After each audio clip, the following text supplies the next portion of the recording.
ইনসান এই মানুষকে ইবাদতের জন্য বানাইছেন কেন ইয়াবুদুন আই ইয়াশিকুন তারা ইবাদতের মাধ্যমে ইশক ও মুহাব্বত জানে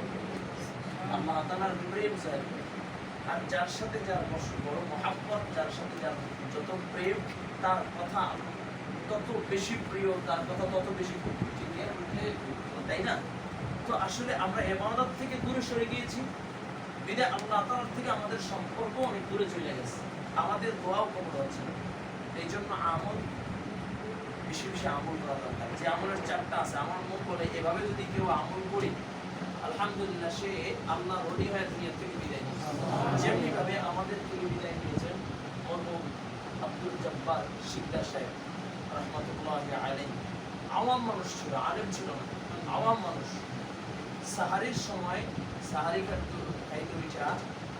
জিকির কইরা তারপর দুনিয়া থেকে বিদায় নিয়েছে অথচ আল্লাহর হাবিব বলে মান ক্বালা লা ইলাহা ইল্লাল্লাহ ফাদাখালাল জান্নাহ মুফাসসিরিন کرام এই হাদিসের ব্যাখ্যা দিয়েছেন যার শেষ কালিমা হবে লা ইলাহা ইল্লাল্লাহ সে সোজা আল্লাহর জান্নাতে চলে যাবে সুবহানাল্লাহ এইজন্য আমরাও বেশি বেশি জিকির করি আমরা ইবাদতের ভিতরে কাটাই মিথ্যা ইবাদত শিফাত থেকে আল্লাহ আমাদেরকে হেফাজত করুন আল্লাহ তাআলা আমাদেরকে ইবাদত বন্দেগীর ভিতরে কাটাইবার তৌফিক দান করুন এই যে দেখেন একের পর এক আযাব এই যে প্রচন্ড গরম বৃষ্টি নাই মানুষগুলো অতিষ্ঠ কয়েকজন মানুষ ইতিমধ্যে হিটস্ট্রোক করে দুনিয়া থেকে বিদায় নিয়েছে অনেক মানুষ হসপিটালে যায় দেখেন জায়গা নাই আসলে কি করে সব বিমার কাসাবাব কাইয়াত নাস আমাদের হাতের কামাই সব আমাদের হাতের কামাই তাহলে আমাদের কি করণীয় আমাদের বেশি বেশি ইস্তেগফার করা দরকার দেখেন ঈদের পরে মুসলমান 93% মুসলমানের দেশে মুসলমান যখন রমজানের রোজা রেখে তাকওয়া অর্জন করেছে সেই দেশে একের পর এক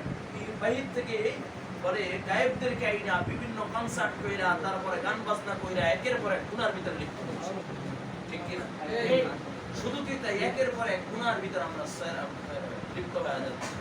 অথচ মুসলমানের দেশে রমজানের ভিতরে মুসলমানের সন্তান রোজা রেখে হিন্দুদের উৎসব ছাড়া তাদের মজমা যাবে না এরপর রমজানের পরে আবার পহেলা বৈশাখ নামে যে বেহায়াপনার অশ্লীলতা যে হিন্দুদের যে আপনার এই যে কালচার আমরা গ্রহণ করে একের পর এক গুনাহ করেই যাচ্ছে গুনাহ করে যাচ্ছে কিন্তু প্রতিবাদ করার মতো লোক নেই যারাই বলে তাদেরকে আরো 10 জন আম বলতে তাদেরকে চৌকিবাদ আর মৌলবাদ বলে আখ্যা দেয় ঠিক কিনা আসলে আমাদের এখন সময় হলো আমল করা আল্লাহর কাছে পানা চাওয়া বেশি বেশি আমরা তওবা ইস্তেগফার করব যেহেতু সময় সংকীর্ণ এখন এই হয়ে যাবে আমরা বেশি বেশি ইস্তেগফার করব আল্লাহ তাআলার কাছে